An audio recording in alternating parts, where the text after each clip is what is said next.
নমস্ত উচ্চতৰ মাধ্যমিক বিদ্যালয় আমি সপ্তম আৰু অষ্টম শ্ৰেণীৰ ছাত্ৰ। আজি আমি ইনোভেটিভ আইডিয়াৰ ওপৰত এক কাৰ্য আগবঢ়াইছোঁ। এই কাৰ্য হৈছে আমাৰ কলখাৰ, কাতিমহীয়া কলখাৰ। এই কলখাৰ প্ৰস্তুত কৰোঁতে আমাৰ বিভিন্ন জাতিৰ কলখাৰ আমাৰ অসমীয়া পৰম্পৰাগত এক খাদ্য। এই কলখাৰৰ দ্বাৰা বহু ৰোগ প্ৰতিৰোধৰ ক্ষমতা আছে। এই কলখাৰ কাতিমহীয়া প্ৰচণ্ড সূৰ্য তাপত শুকুৱাই প্ৰস্তুত কৰা হয়। এই কলখাৰ তৈয়াৰত ভীমকলৰ বাকলি, দোনা আৰু মূৰৰ টুকুৰাবোৰ টুকুৰকৈ কাটি কাতিমহীয়া ৰ'দত শুকুৱাই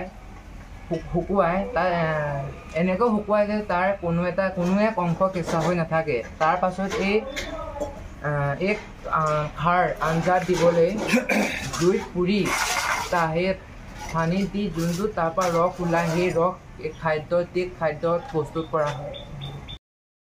বৰ্তমান ভীমকলৰ গা গছৰ শুকোৱা অংশ জুইত পুৰিবলৈ আমি লৈছোঁ। তাৰ পাছত আমি এই অংশ বাতিত পানীত জুবাই ৰাখি তাৰ যোন ৰস ওলাব, সেই ৰস আমি আঞ্জাত দি তৈয়াৰ কৰা হয়।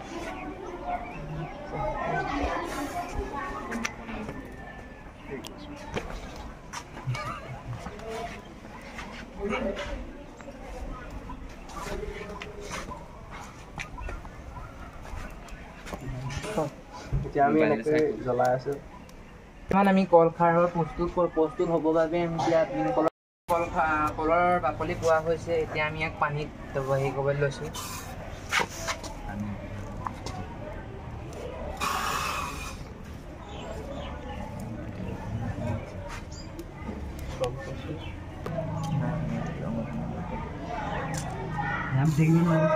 বৰ্তমান আমাৰ কলখাৰ পুৰি পানী দিয়া হৈ গৈছে। ইয়াত আমি অলপ সময় ৰাখি ইয়াৰ যোনটো ৰস ওলাব, এই ৰস আমি আঞ্জাত দি সেইদৰে আমি কলখাৰে প্ৰস্তুত বিভিন্ন আঞ্জা আদি তৈয়াৰ কৰিব পাৰিম। আমি এইদৰে কলখাৰ প্ৰস্তুত কৰিব পাৰোঁ। ধন্যবাদ।